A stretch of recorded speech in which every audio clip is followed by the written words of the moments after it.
Black CEO, humiliated by white Heiress with cake. Minutes later, she ends $4B deal. Hello everyone. Before we begin today's video, I need your help. We've noticed that the channel is losing traction, and subscribing is one of the best ways you can help us. It's quick, free, and allows us to continue bringing you great content. Your support means everything. Let's keep this channel growing collectively. Where are you watching from? Drop your city or country in the comments below. Thank you very much. Now, let's get back to the story. Look at her covered in cake, acting like she belongs. The words sliced through the ballroom like glass and champagne. Laughter followed, sharp and rehearsed. Every head turned toward the woman standing by the dessert table, a black woman in an elegant black dress, streaked now with white frosting and disbelief. Danielle Rhodes didn't move. The cake dripped down her collarbone, sweet and humiliating. In the reflection of the crystal chandeliers, her face was calm, but her silence had weight. Behind her, a young blonde in silk pink clutched her champagne and smiled for the crowd. Chloe Whitmore, heiress, 26, glowing with the kind of confidence that thinks it can't be challenged. Around her, a small circle of tuxedos and laughter, the kind of people who never have to clean up their own cruelty. "Someone take her out," Chloe said, voice sugary but loud enough for everyone. I think she wandered in from the staff entrance. The room laughed again. Cameras from the gala's live stream kept rolling. No one stepped forward. Not one apology. Danielle reached up, wiped a slow line of frosting from her cheek, and whispered only 2 words under her breath. "That's fine." She didn't shout. She didn't leave. She simply took out her phone, not to record, not to post, just to breathe through her next move. Before we continue, where are you watching from? Drop your city or country in the comments below. And if you believe in dignity and justice, hit like and subscribe. These stories spark change, and we're glad you're here. Now, back to Danielle. A violinist in the corner hesitated, bow hovering midair. The laughter faltered for a second, sensing the shift the way air changes before lightning strikes. Danielle stood taller. The cake on her shoulder wasn't a stain anymore. It was a symbol. "Do you need help finding the exit?" Chloe mocked, tilting her glass. Danielle turned her head slightly, eyes meeting Chloe's across the noise. Calm. Precise. "No," she said softly. "But you will." Someone gasped. A waiter dropped a fork. The sound echoed longer than it should have. The gala's MC cleared his throat. Nervous, trying to move things along. But it was too late. The moment had already shifted ownership. Danielle wasn't just a guest anymore. She was the storm the room didn't see coming. And as the frosting cooled on her skin, she felt it, the familiar burn of dismissal. The same tone she'd heard 20 years ago when she was told she didn't look like leadership material. The same tone when she tried to buy her first company and a banker asked for a man's signature. Now it was happening again, only this time, in a ballroom partly funded by her own firm. The crowd didn't know it yet, but this would be the last night Whitmore Holdings ever hosted a gala under that name. Danielle glanced at her phone screen. A single message blinked back from her assistant. "Ready when you are." She took a breath, raised her chin, and let the hum of humiliation turn into focus. This wasn't over. It was only beginning. For a moment, no one breathed. The laughter had drained out of the room, like champagne gone flat. All that was left was the hum of the chandelier lights and the faint click of a camera still recording. Chloe Whitmore adjusted her diamond bracelet, pretending the mess wasn't her doing. "You should probably get that cleaned up," she said, pointing at the frosting on Danielle's sleeve. "This is a charity gala, not a cafeteria." Danielle didn't answer. She just looked at her reflection in the silver serving tray, beside her cake smeared across the face of a woman who'd built empires, now reduced to a spectacle. But the reflection didn't humiliate her. It steadied her. It reminded her who she was. A waiter approached hesitantly with a towel. "Ma'am, are you all right?" he whispered. "I'm fine," Danielle said quietly. "But you might want to keep that camera rolling." Across the room, a man in a gray tux nudged his friend. "Wait, isn't that Rhodes? From Rhodes Global?" His friend squinted. "No way. The Rhodes? Nah, she wouldn't be here alone." But she was. Alone by choice. Watching the arrogance unfold. Chloe turned to her group of friends. "People like her never know when to leave. It's embarrassing." Someone chuckled. Someone else pulled out a phone. The scent of icing and champagne mixed in the air, sweet and rotten. Danielle took one step forward, slow and deliberate. Her heels echoed across the marble floor like a countdown. "I'll leave," she said softly. "When I'm done observing." Chloe blinked. Observing what? How power behaves when it thinks no one important is watching. The sentence hung there, quiet but radioactive. A few guests turned their heads. One woman near the bar lowered her drink, eyes narrowing. Then the violinist began playing again, awkwardly, trying to cover the silence. But it didn't help. The energy had changed. The laughter that once filled the air now clung to the edges of the room like guilt. Danielle walked toward the powder room at the end of the corridor, frosting still drying on her sleeve. She needed a mirror, not to fix her makeup, but to measure the distance between who they thought she was and who she had become. As she passed, a young event intern no older than 22 stopped her. "Miss Rhodes," she whispered. Danielle turned slightly. "You know who I am?" "Yes, ma'am. My dad works for your foundation. Please, don't let them get away with this."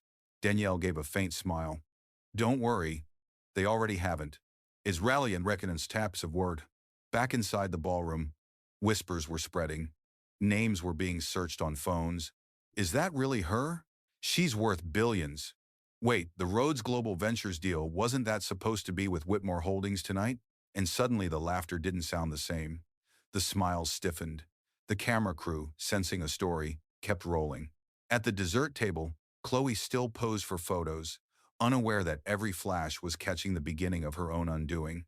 Danielle returned, calm, collected, a faint trace of frosting still on her dress. She didn't wipe it off. She wanted it there. A mark of what arrogance had done in public view. She stood near the stage, phone in hand, her assistant's name glowing on screen. Nora, ready for confirmation. Danielle exhaled. The night was far from over. The gala had turned into a boardroom, and the balance of power was about to shift. The orchestra tried to rescue the night with sound, a too loud waltz, strings tripping over themselves, as if volume could erase humiliation. But the room still felt off balance. Every laugh was now cautious, every glance calculating. Chloe Whitmore, perched by the champagne tower, whispered to her date, "She's still here. Why hasn't security done anything?" Her date shrugged. "Maybe they're scared of a lawsuit," Chloe smirked. "Then they should be scared of me instead." Across the hall, Danielle Rhodes stood near the edge of the crowd, her posture straight, eyes distant but alert, the hum of the violins folded into the beat of her own pulse. She'd seen rooms like this before, where smiles hid weapons and apologies were delayed until the damage went viral. A waiter passed by with a tray of champagne. Danielle took one glass, not to drink, but to anchor her hand. The stem was cold, fragile, temporary like reputations. From the stage, the MC cleared his throat. "Ladies and gentlemen, please welcome Miss Chloe Whitmore, daughter of our host, to say a few words about tonight's partnership between Whitmore Holdings and Rhodes Global Ventures." The room erupted in applause, thin and performative. Danielle didn't move. Chloe's eyes flicked toward her, triumphant, mistaking silence for surrender. Chloe took the microphone, glowing under the spotlight. "Tonight," she began, voice sweetened by entitlement, "we celebrate unity, grace, and the future of responsible wealth." The irony hung so thick even the audience shifted uncomfortably. "Earlier," Chloe continued, glancing in Danielle's direction, "we had a little spill. But let's remember, true class is how we recover from small accidents. It was no one." Soft chuckles followed, cameras panned, the humiliation replayed in whispers. Danielle sipped from her untouched glass, eyes never leaving the stage. She wasn't angry anymore. Anger was easy. Precision was harder and far more dangerous. From the back of the hall, a young journalist whispered to her cameraman, "That's her, Danielle Rhodes. If this is true, this clip could end Whitmore overnight." "Already rolling," the cameraman said. Danielle's phone buzzed once. A message from Nora. "Due diligence report finalized. Press embargo in place, awaiting your cue." Danielle typed 3 words. "Standby live." On stage, Chloe's speech drifted from rehearsed gratitude to thinly veiled boasts. "We believe in partnerships that elevate everyone," she said, "because at Whitmore Holdings, image is everything." The final sentence landed like confession. Danielle set her glass down on the nearest table. The sound was small, but it sliced through the applause. Heads turned. Even the MC hesitated, mid-clap. Chloe tried to recover. And now, please join me in a toast to the future. Danielle's voice cut through, calm and measured. To a future built on respect, she said, loud enough for the mic to catch it. The audience fell silent. Chloe froze, microphone hovering between shock and pride. I beg your pardon? This from the honorary session bought about the selfish self. Danielle stepped forward, the lights catching the streak of cake still dried on her dress. Respect? She repeated. It's what decides whether a deal builds legacy or burns reputations. The entire ballroom felt it, the shift, the power tilting, the quiet gravity of consequence. Somewhere behind the camera crew, someone whispered, she's not just some guest, she's the deal. And Chloe, realizing too late that the spotlight had never been hers, tightened her grip on the microphone as if holding on to the last seconds of her empire. For 5 long seconds, the ballroom was frozen. Forks hovered midair. The string section faltered again, one violin shrieking before the sound cut out completely. All eyes fixed on Danielle Rhodes, the woman with frosting on her dress and authority in her voice. Chloe forced a smile, lips trembling just enough to betray her nerves. I'm sorry, what did you say? Danielle took another step forward, her heels clicking against the marble like slow applause. I said, she repeated, respect builds legacy. Everything else eventually collapses. A ripple of whispers followed. Somewhere near the back, an investor leaned toward his wife. That's her, he said under his breath. The CEO, Rhodes Global, the woman they're merging with tonight. His wife blinked. Then this isn't just gossip. No, he whispered. This is a board meeting in disguise. Chloe's father, Jonathan Whitmore, the founder of Whitmore Holdings, finally rose from his seat at the head table. Silver hair, tailored navy suit, the kind of man who controlled markets with a single phone call until now. Danielle, he began, voice deep and rehearsed. I think there's been some misunderstanding. This is supposed to be a celebration. Danielle turned her head toward him slowly. It was, she said, until your daughter decided that humiliation was her party trick. The audience gasped softly. Chloe's cheeks flushed, color climbing fast. That was an accident, she snapped. You can't twist every little thing into what? Danielle interrupted gently. Accountability? Jonathan's jaw tightened. Miss Rhodes, please, let's handle this privately. Danielle smiled faintly. You made it public. For a moment, the words seemed to echo off the chandeliers. A few guests lowered their phones, uncertain whether they were witnessing gossip or history. On the far side of the room, the young waiter, the same one who'd offered Danielle a towel earlier, whispered to the journalist beside him. She warned them, he said. They didn't listen. The journalist whispered back. Keep filming. This is corporate theater. Danielle's phone buzzed in her hand. She glanced down. Nora, standing by. Livestream feed secured. Legal ready for your word. She looked back at the Whitmores. You built an empire on image, she said quietly. But image without integrity is just glass. It cracks under pressure. Chloe laughed, brittle and high-pitched. You think you can walk in here, covered in cake, and talk about integrity?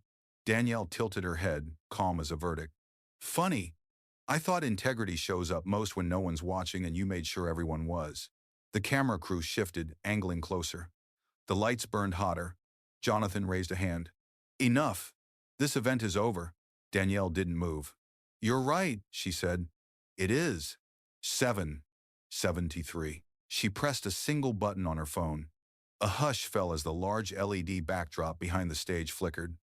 Then the Rhodes Global Ventures logo appeared, sharp and unmistakable. Below it, text scrolled in real time. Notice of termination pending contract with Whitmore Holdings. The audience gasped. A few investors stood. One woman dropped her glass. Chloe's voice cracked. What is this? Danielle's eyes stayed on the screen. A courtesy, she said. I like to end things face to face. She lowered the phone, calm, composed, untouchable. You called me staff, she said softly. Now watch who gets dismissed. Inflated was like 2 cells.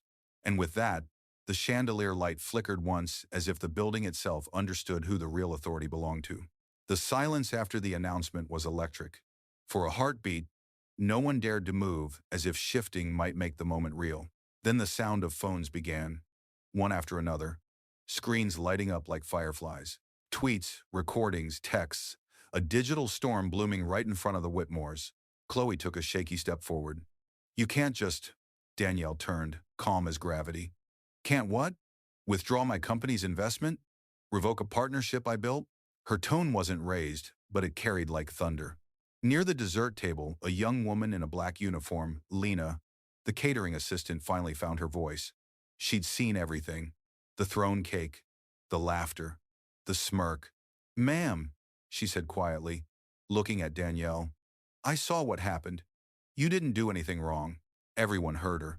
The room shifted again. A single truth spoken out loud cracked the spell of silence.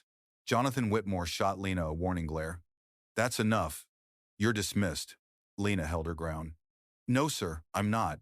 Her voice trembled, but she didn't back down. You dismissed her like she was invisible. Maybe it's time someone didn't look away. It was Luff. A few guests clapped, just one or two at first, then more. Hesitant but growing. Danielle didn't encourage it. She just nodded once to Lena, eyes steady. Thank you, she said softly. It matters when someone sees. Chloe scoffed. Oh, please. This is ridiculous. A waitress's opinion doesn't decide billion-dollar deals. Danielle's gaze cut clean across the room. Neither does your entitlement. The cameraman near the bar whispered, Got that, to his partner. The partner replied, That's going viral in 10 minutes. Jonathan tried again, his voice now raw with panic. Danielle, let's speak privately. I'm sure we can resolve. You already resolved it, she said. When you chose silence over decency. Behind her, the LED screen updated again. Rhodes Global's logo pulsed softly as a second line of text appeared. Funding reassigned. Hartwell Foundation Initiative. The audience murmured. Hartwell, the Whitmore's biggest rival. The message was clear. $4 billion just moved across the table. Chloe's champagne flute slipped from her hand and shattered against the marble. The sound rang like punctuation. Danielle exhaled slowly, her voice now low, almost intimate. Money is leverage. Character is legacy. You lost both tonight. The MC, pale and sweating, fumbled for the microphone. Ladies and gentlemen, if we could all body. But the crowd wasn't listening anymore. They were filming, whispering, uploading. The tide had turned. Lena stepped beside Danielle, no longer hiding. Miss Rhodes, she said softly, thank you. Danielle smiled faintly. Don't thank me. You just reminded this room what truth sounds like. Jonathan took one final breath, trying to salvage control. You're destroying decades of partnership, he said. Danielle's reply was surgical. No, I'm ending decades of arrogance. The lights above them buzzed faintly, camera flashes sparking in every direction. Then from somewhere near the entrance, an older guest said what everyone was thinking. She didn't humiliate you, Chloe. You did that yourself. The crowd murmured in agreement. The power had shifted for good, and Danielle Rhodes, frosting and all, stood at the center of it, untouchable. In that moment, the woman they'd mistaken for staff became the lesson they'd never forget. The ballroom no longer felt golden. What had once gleamed now looked gaudy, overexposed under the glare of 100 phone lights. Power had shifted, and everyone knew it. Chloe Whitmore's breath came shallow. She tried to straighten her spine, but her body betrayed her. Her smile was gone. Her hands trembled as she looked toward her father. Dad, say something, she whispered. Fix this. Jonathan Whitmore, who had built his empire on image, stood paralyzed at the head table. Decades of press conferences, boardrooms, and mergers, yet none of that had prepared him for this. Public exposure of moral bankruptcy in real time. Cameras rolled. Whispers filled the air like smoke. Miss Rhodes, he began finally, voice shaking. You're making a mistake. The media will twist this. You'll regret acting out of anger. Danielle turned slowly, her composure unshaken. Anger? No, Mr. Whitmore. I stopped being angry years ago. What you're witnessing now, she paused, her gaze sweeping the crowd, is precision. The room held its breath. Chloe slammed her palm against the podium. This is harassment. You can't come to our event and... Danielle cut in, her tone surgical. You threw cake in my face and called it an accident. You laughed while your staff filmed. You built your entire legacy on the assumption that people like me would stay quiet. That era's over. Gasps rippled. Even the waiters froze. A reporter near the front, one of the invited guests from Forbes, women lowered her camera and spoke aloud. Miss Rhodes, would you like to make an official statement on the record? Danielle didn't hesitate. Yes. Rhodes Global no longer partners with companies that confuse privilege for professionalism. She looked straight into the lens. You can print that exactly. The journalist nodded, already typing. The MC looked like he wanted to melt into the floor.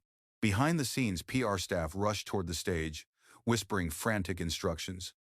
One of them hissed, "Cut the feed!" But the AV tech shook his head. It's too late. It's already online. Danielle stepped back, letting the silence breathe. She wasn't there to shout, she was there to let the truth echo. Then unexpectedly, someone clapped. It was a low, single sound from the back of the room. Lena, the catering assistant. Then another person joined. Then another. Within seconds, applause filled the hall, not polite or rehearsed, but raw. People weren't cheering drama. They were acknowledging dignity. Chloe spun around, horrified. Stop clapping! She's ruining us! But the clapping only grew louder. Guests who had once turned away now stood taller. Some nodded toward Danielle. Others simply put down their phones, no longer recording, just watching present for once. Jonathan finally sat down, deflated. His hand trembled as he reached for his drink. The empire he'd built on silence was unraveling, and there was nothing left to control. Danielle took one last look at the crowd. Keep your applause, she said quietly. Use it when someone else gets treated like they don't belong. The applause faded into thoughtful quiet. Chloe stared at her, eyes blazing with disbelief, as if the world had flipped upside down because it had. And under the heavy chandeliers, surrounded by billions in broken pride, Danielle Rhodes stood taller than any crown money could buy. The applause faded into a hum of tension so thick it almost vibrated. Chloe's knuckles whitened as she gripped the edge of the podium.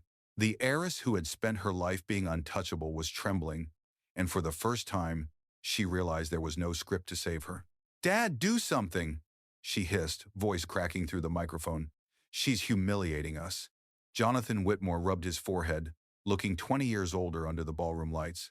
Chloe, he said quietly, stop talking. What? She barked, incredulous. You're just going to let her destroy everything? He didn't answer. His silence was confession enough. Danielle watched the two of them, father and daughter, unraveling in public with the stillness of someone who'd already outgrown the moment. Her voice, when it came, was calm, almost gentle. Humiliation isn't what I brought here tonight, Miss Whitmore. You brought it when you mistook cruelty for class, the crowd murmured. It wasn't outrage now. It was recognition. Chloe blinked rapidly, eyes glassy. You think you can talk down to me in my own house? Danielle tilted her head. I think I can remind you whose money built this roof. A low gasp rippled across the audience. A few investors near the back exchanged looks. She funded the renovation? Yes, quietly, efficiently, anonymously. It had been part of the partnership agreement, the one now revoked. Chloe's voice faltered. That's not you, can't. I can, Danielle said simply. And I just did. The orchestra, unsure what to do, played a hesitant chord before the conductor waved them to silence again. The tension felt alive now, crawling across marble floors and glassware. At the media table, the Forbes journalist whispered to her cameraman, We're witnessing the end of Whitmore Holdings live. The cameraman murmured back, And the rise of a new order. Danielle turned back to the crowd. I didn't come here to make a scene, she said, voice steady, words crisp enough to carry. But I won't stand silent while dignity becomes a punchline. Every syllable landed like a gavel. Chloe tried to laugh, brittle, desperate. You're overreacting. It was cake, a joke. Danielle's eyes darkened, but her tone never rose. A joke is funny when both people laugh. When only one does, it's cruelty. Considered, the room went still again. Even the chandeliers seemed to stop their shimmer. Jonathan finally stood, forcing a smile for the remaining cameras. Ladies and gentlemen, perhaps we should all, Danielle interrupted softly. Sit down, Jonathan. The board already has. The color drained from his face. He knew what that meant. Her company had notified the investors. The contracts, frozen, the leverage gone. Behind her, Lena watched, a hand over her mouth, tears glinting in her eyes. She wasn't watching a scandal. She was watching justice stand tall in designer heels. Danielle looked once more at Chloe, whose defiance had turned to disbelief. One day, Danielle said, you'll understand that wealth is loud, but respect is quiet and far more permanent. No one dared to applaud this time. The words were enough. Somewhere in the back, a single flash went off the last photograph of an empire before it crumbled. Danielle took a breath and turned toward the exit. She had no more to prove. The room, the witnesses would finish the rest. Behind her, Chloe's voice cracked through the silence. You'll regret this. Danielle didn't look back. I stopped regretting being underestimated a long time ago. And with that, she walked toward the double doors, leaving behind the sound of a dynasty breaking under its own echo. The marble corridor outside the ballroom was cold, quiet, almost too clean, like the world holding its breath after a storm. Danielle walked slowly, each heel strike echoing like punctuation. The frosting had hardened on her sleeve, but she didn't wipe it away. Let them remember what it looked like when arrogance hit a wall. Her phone vibrated once. Nora, secure line ready. Danielle stopped near a tall glass window overlooking the city. Lights flickered below a skyline built by men who thought control was eternal. Not tonight. She pressed the call. Nora, she said, her voice calm, deliberate. Initiate full withdrawal. Reclaim liquidity from all Whitmore-linked subsidiaries. I want the press release in 30 minutes. Nora's tone was crisp. Understood. Do you want me to loop in legal? Yes. And send condolences to their board. Politely. Danielle ended the call. The phone's reflection glowed faintly in the window. Notice. Rhodes Global to terminate. $4B. Deal with Whitmore Holdings effective immediately. She watched the words appear on the screen, mirrored against the skyline like prophecy fulfilled. Behind her, faintly through the heavy doors, the ballroom erupted, the sounds of panic, raised voices, and glass breaking under pressure. It wasn't music anymore. It was collapse. Danielle exhaled, her breath fogging the window slightly. Then she whispered, not to anyone in particular. They built their kingdom on image. I prefer foundation. A young attendant, the same intern who'd recognized her earlier, appeared hesitantly at the corner. Miss Rhodes? Danielle turned, her composure still intact. Yes? They're saying the broadcast's gone global. Everyone's sharing the clip. Danielle nodded. Good. Maybe next time they'll think before they laugh. She started walking again, calm, unhurried, a living contradiction, grace dressed as power. And as the elevator doors closed behind her, the last thing visible in the mirrored steel was a smear of white frosting against black silk, the proof that dignity, once provoked, doesn't shout. It acts. By the time Danielle's elevator reached the ground floor, the internet had already done its work. Screens across the globe lit up with the same frozen image, a woman in black, frosting on her shoulder, standing tall before a crowd that suddenly remembered how small cruelty looks. Hashtags bloomed like wildfire. Number Cake Gate, number Rhodes vs. Whitmore, number Dignity Costs, 4B. News outlets scrambled to verify the clip. Within minutes, her name was trending on every platform. Outside the hotel, flashes popped like lightning as reporters gathered, shouting questions. Miss Rhodes, was that your official statement? Did you really cancel a $4 billion deal over a cake? Danielle walked through them without pause, her driver holding open the car door. No comment, she said softly, then added, the video speaks louder than I ever could. As the car door shut, the chaos dimmed behind her. Inside, Nora's voice came through the speaker. The press release is live. Major investors are withdrawing from Whitmore. Their stock dropped 8% in the last 15 minutes. Danielle stared out the window as the city rolled past, glittering but hollow. 8%, she repeated.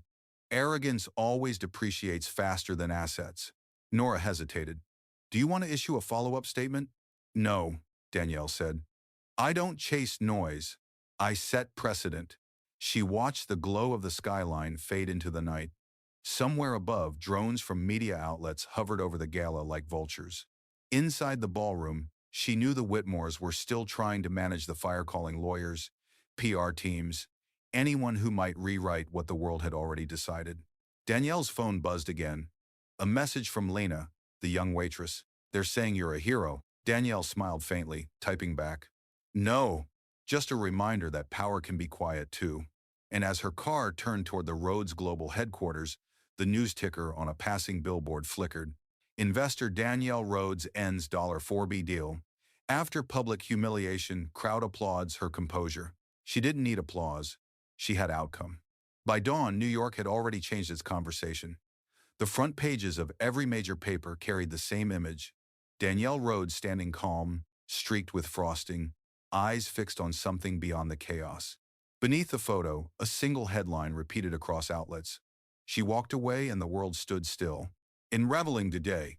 In the quiet of her penthouse office, Danielle sat by the wide glass window overlooking the Hudson.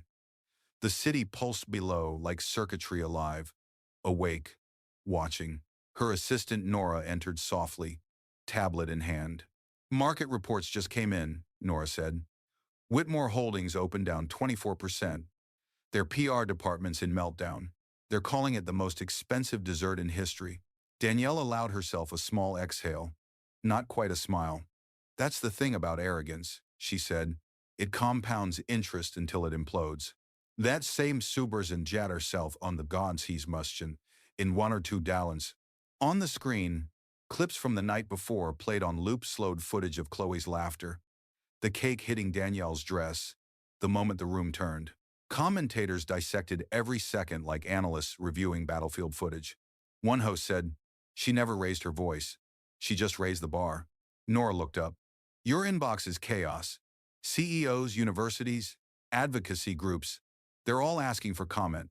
CNN wants an interview. So does Forbes." Danielle turned away from the screen. "Decline them." I said what I needed to without speaking. Her phone buzzed an unknown number. Nora frowned. "It's Jonathan Whitmore." Danielle hesitated, then gestured. "Put it through." There was a need out of their eye. Quired gland saying, a pause. Then his voice. Raw. Stripped of the polish it once carried. "Danielle, you've made your point. I underestimated you, and I'm sorry for what happened. My daughter was foolish." Danielle's voice remained steady. "She was taught to believe humiliation was harmless." "That's not foolish, Jonathan. That's generational." He sighed heavily. "You've destroyed us." "No," Danielle replied. "You did that the moment you thought respect was optional." Silence. Then almost pleading, "Is there any way to rebuild?" Danielle looked out the window, the sun cutting gold across the skyline. "Rebuild what?" she said. "A house without foundation collapses twice." She ended the call. Nora stood quietly, tablet still glowing in her hands. "You know," she said softly, "people are calling this the Rhodes Rule, the moment corporate accountability finally meant something." Danielle finally looked at her, eyes calm but resolute. "If that's what they call it, fine. But let's make sure it's not just a moment. Draft a new policy, diversity, dignity, zero tolerance for public degradation across all our partner firms. Every contract, every clause." Nora nodded, already typing. Danielle leaned back in her chair, the weight of the night settling not as exhaustion, but as clarity. The frosting stain on her dress had dried into a pale mark, faint but visible. She hadn't changed yet. She didn't want to. It wasn't a scar. It was evidence. On the TV across the room, a journalist's voice broke through. "Some are calling her reaction excessive. Others call it justice. But everyone agrees Danielle Rhodes just rewrote the rules of power." Danielle muted the screen. The city outside shimmered in morning light. "Power doesn't rewrite itself," she murmured. "It remembers who dared to." By midday, the Whitmore Tower was surrounded by flashing lights and microphones. The same reporters who once begged for interviews now stood outside, announcing the company's collapse like a countdown. Inside, Chloe sat slumped in her father's leather chair, eyes red, scrolling through headlines she couldn't escape. Investor walkout. Whitmore brand in free fall. Rhodes' silent revolution. Jonathan Whitmore leaned against the window, the skyline behind him suddenly foreign. "You don't understand, Chloe," he said, voice thin. "It wasn't the cake, it was the pattern." And the world finally saw it. Chloe looked up, desperate. "Dad, it was just one night." He cut her off. "One night is all it takes when people have been waiting for justice." His phone buzzed again, another board member resigning. Another contract canceled. Another zero gone from their market value. Chloe turned to the window. Down below, protesters had gathered, not angry, but triumphant. Some held signs that read, "Dignity doesn't expire." Others simply held up their phones, replaying the clip of Danielle standing calm in the ballroom. Jonathan whispered almost to himself. She didn't just end a deal, she ended an era. And as the tower's screens flickered from corporate branding to stock warnings, the Whitmores watched the empire they inherited dissolve, not in violence, not in scandal, but in silence too powerful to undo. That evening, the city pulsed with quiet awe. On every screen, one image remained: Danielle Rhodes walking out of the gala, frosting on her dress, catching the light like armor. No hashtags, no press conference, just presence. Inside Rhodes' global headquarters, her team gathered around a glowing monitor, showing the final market update. Whitmore Holdings, 72%. The headline below read, "Respect has a market value now." Nora approached with a folder. "It's official. The board ratified your new code, dignity, compliance, global rollout." Danielle nodded. "Good. Maybe this time, people will learn that kindness isn't charity, it's policy." She walked to the window. The city reflected on the glass, alive, modern, waiting. Somewhere far below, a street vendor played a slow tune on a saxophone. For the first time in years, Danielle allowed herself to exhale. Her phone buzzed a message from Lena. "They rehired me, said the company's changing its values." Danielle smiled. "Good," she typed. "Change should start where harm began." She slipped the phone away and whispered to the glass. They thought silence meant surrender. It never did. Then she turned off the office lights, leaving only the skyline to glow behind her silhouette, a reminder that justice doesn't shout. It arrives quietly, and when it does, it stays.